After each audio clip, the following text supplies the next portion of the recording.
Welcome everyone. Welcome to today's class. I am M. Srinivas Rao, Assistant Professor, Department of Microbiology, Dr. BRR College, Gadchirla. Today, we'll continue with the previous lesson, that is factors influencing a microbial growth. Previously, we studied about temperature, pH, and water activity. And today's class, we will learn about oxygen, radiation, and atmospheric pressure. We'll talk about oxygen.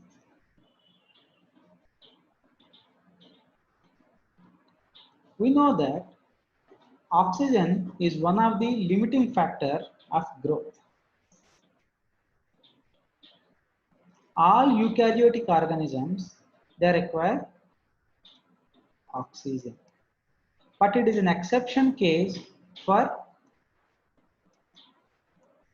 prokaryotes, especially the special case with bacteria. Some of the bacteria, they require oxygen for their growth and some not even required. So it is a critical substance supporting of growth.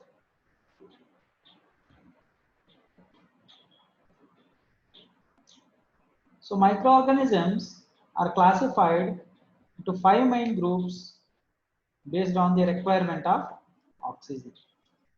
Based on the requirement of the oxygen, microorganisms classified into 5 types. One is obligate aerobes.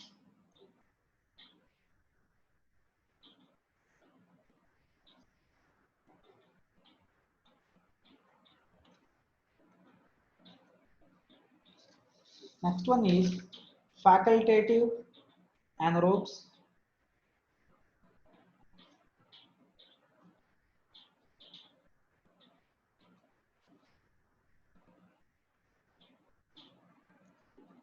Microaerophiles.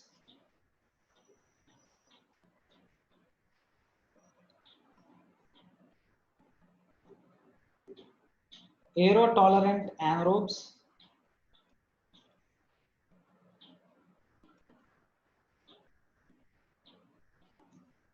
Another one is obligate anaerobes.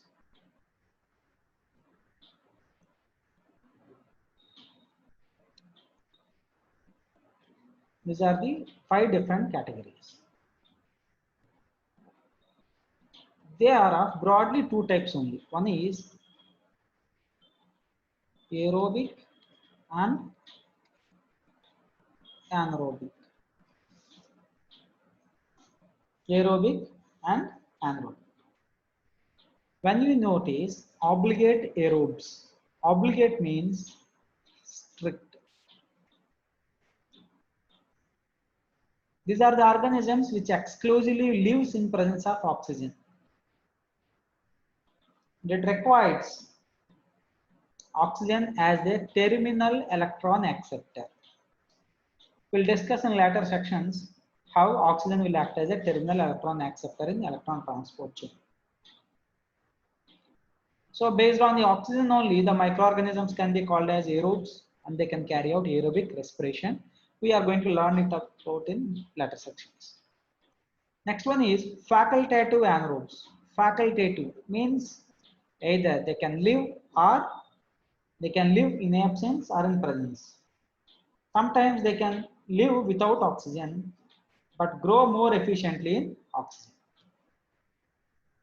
They grow in oxygen, but though if oxygen availability is less, then only can sustain its growth. Such organisms we call as facultative anaerobes. And we have microaerophiles. They require some oxygen for the synthesis of certain compounds like sterols, synthesis of sterols, unsaturated fatty acids, so on, but cannot grow at normal atmospheric oxygen. But they have a 10 to 20 volume by volume. Basically, atmospheric concentration is 21 volume by volume. But where this microaerophiles grow at 10 to 2 to 20. And we have aerotolerant anaerobes. These are ignore the presence of oxygen and grow equally well in its presence. These are anaerobes, but oxygen is there, it will not affect on them, they can grow. And we have obligate anaerobes, means these are strictly grow in absence of food.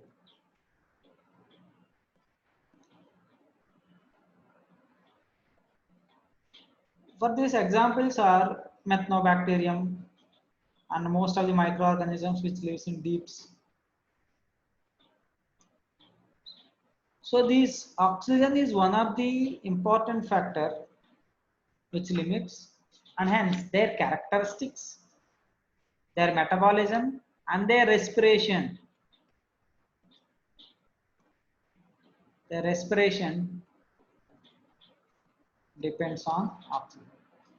All aerobic organisms, oxygen will act as a terminal electron acceptor. For obligate anaerobes and tolerant anaerobes, where they grow in presence of nitrates, sulfates, phosphates, and they depends upon the carbon inorganic substances as a terminal electron acceptors.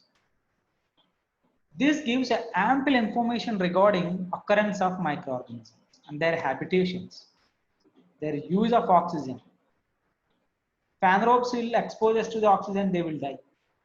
Or aerobes, if they are not exposed to oxygen, they will die. This kind of information we will get.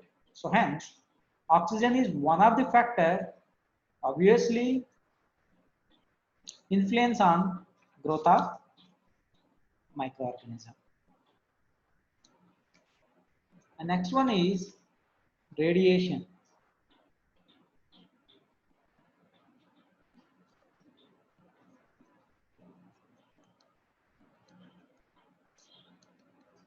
Radiation. Radiation exerts a variety of effects on microorganisms.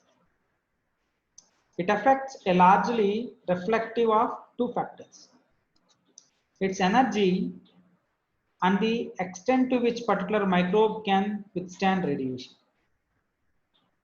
Radiation resistance in turn is a function of genetics of the organism. The way in which radiation exposure affects microorganisms are diverse. So radiation, what is a radiation? Radiation is nothing but light comes from sun. Which kind of radiation do we get? You get UV, you get visible, you will get infrared. These are the three kind of radiations we ultimately get to sun. But visible is for light, infrared is for heat. But there is a problem with UV, ultraviolet radiation. According to research and information we have, UV is a short wavelength radiation. Short wavelength radiation which can pass through cell and damage DNA. They damages the DNA. They damage the DNA by breaking a bond between two adjacent thymines.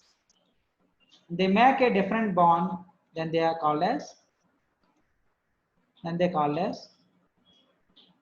thiamine dimers.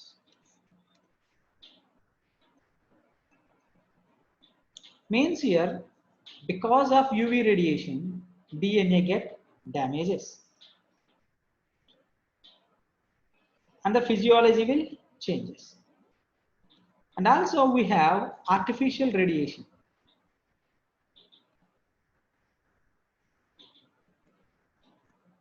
That is ionization radiation. Sometimes we have X-rays, gamma rays, and these are one of the lethal rays. When they expose it to the organism, then ionization takes place.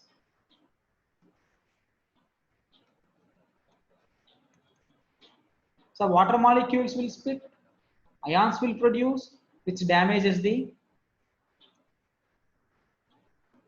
cellular systems. Cellular systems. There are deleterious impacts are impacted on cellular system. For example, these X-rays or gamma rays, when they split, when they expose to the oxygen, they turn to oxygen free radicals. Very good oxidizing agents, free radicals, and they damage the cell membrane and cellular system. And they destruct the DNA.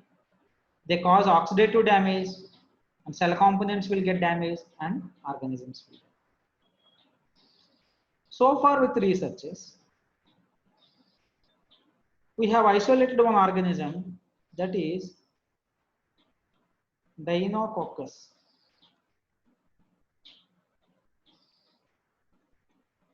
radiodurans.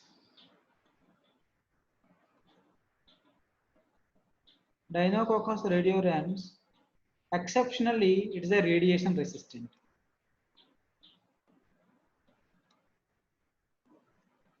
It is a radiation resistant. Though we expose it to the ultraviolet radiation, this microorganism can resist the radiation. Above all, some of the microorganisms, they have some phytopigments or photosynthetic pigments like carotenoids, phycobiloproteins,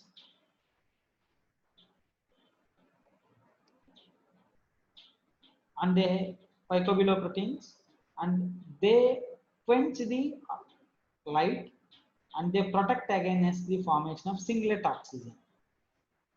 So here, most of the photosynthetic microorganisms, when they are exposed to the high amount of radiation, they protect the microorganism not to form oxygen free radicals. So this microorganism employs pigments in this way. They trap the light energy and make use of for the photosynthesis process. Above all, they stop the formation of the free radicals. Hence, atmospheric radiation is one of the major factors which influences on growth of microorganisms. Another one is pressure.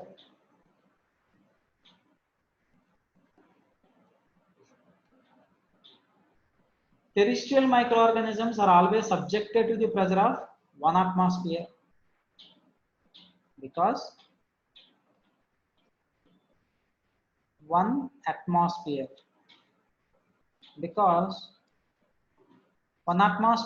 is the surface pressure on the globe, surface of the globe. However, many microorganisms are either barotolerant or truly barophilic. Many marine microorganisms, because as I said earlier, they live in depths of ocean. We call them as trench, where they are subjected to the pressure several hundred atmospheres. Barotolerant fail to grow above 200 to 600 atmospheres. Barophilics are capable of living under almost all 700 to 1000 atmosphere. So at this particular atmospheric pressure, the barophilic microorganisms will live. Barophiles recovered from great depth of ocean actually do not grow at normal atmospheric pressures. The physiology and biochemistry of barophile is not clearly understood. See, what a huge atmosphere, 700 to 1000 atmosphere. If you bring them to 200 and 600, they cannot grow. Such a significant organisms they are. They live in deep oceans with high resistance to the pressure. And it is very difficult for us to study their metabolism and biochemistry because if we want to grow them, we subject them for this huge amount of pressure. We need to create this much pressure in the laboratory and to grow them. Hence, there is a clear-cut existence of microorganism on surface of the earth and deep of the ocean. So, atmospheric pressure certainly impact on growth of the surface microorganisms and deep of the organisms. We can study different physiology and biochemistry changes of organisms one to one. So here these are the collectively 6 major environmental factors: temperature, pH, water activity, oxygen, radiation, and pressure. Fabulous 6 factors. They influence and growth of each and every individual microorganism occurred in respective places. And with this, we learn ample information and knowledge about microorganisms living in respective areas and their characteristics, biochemistry, physiology, genetics. And with that, we can come across with different kind of metabolites and products produced by the organisms, and we can extract different kind of applications from the products which are produced by the organisms. It is one of the greatest significance for us to study the factors influencing on growth of the microorganisms. And we might have heard about some of the microorganisms like quorum sensing microorganisms. Quorum sensing. So over the years, microbiologists were under the strong belief that microbial population as collection of individual growing and behaving independently. But recently it has become clear that many bacteria can communicate with one another and behave cooperatively. So like human beings, they communicate each other. They communicate each other and live in harmony. This cooperation is mainly achieved by the process as quorum sensing. We call it as quorum sensing or autoinduction. Through this phenomenon, the bacteria monitor their own population density through sensing the levels of signal molecules, sometimes called autoinducers. When the population of bacteria raises to the specific level, signals sent to the bacteria, like how we have a population control mechanism, and express set of some quorum dependent genes. Though quorum sensing has been found among both gram-positive and gram-negative bacteria, it is well understanding gram-negative. Most common signals in gram-negative bacteria are acyl, homoserine, lactone, HSLs. These are small molecules composed of 4 to 14 carbon acyl homoserines attached by amide bond, and they regulate the quorum sensing activity. And the quorum sensing is an example of what multicellular behavior. But the cells communicate and coordinate in their activity to act as a unit. They act as a unit. Quorum sensing promote the formation of mature biofilms by pathogens such as Pseudomonas aeruginosa, which protect the organisms against antibiotics and detergents. So most of the microorganisms has an ability of quorum sensing, and each and every organism is going to communicate with each other and live in harmony, and they are going to protect it from other kind of organisms against antibiotics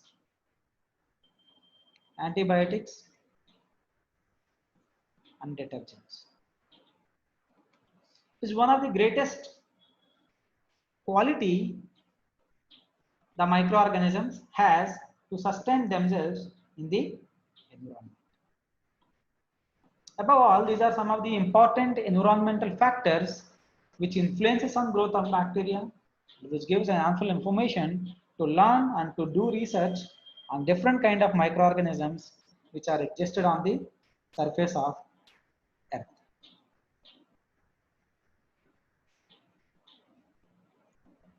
With this, we have completed.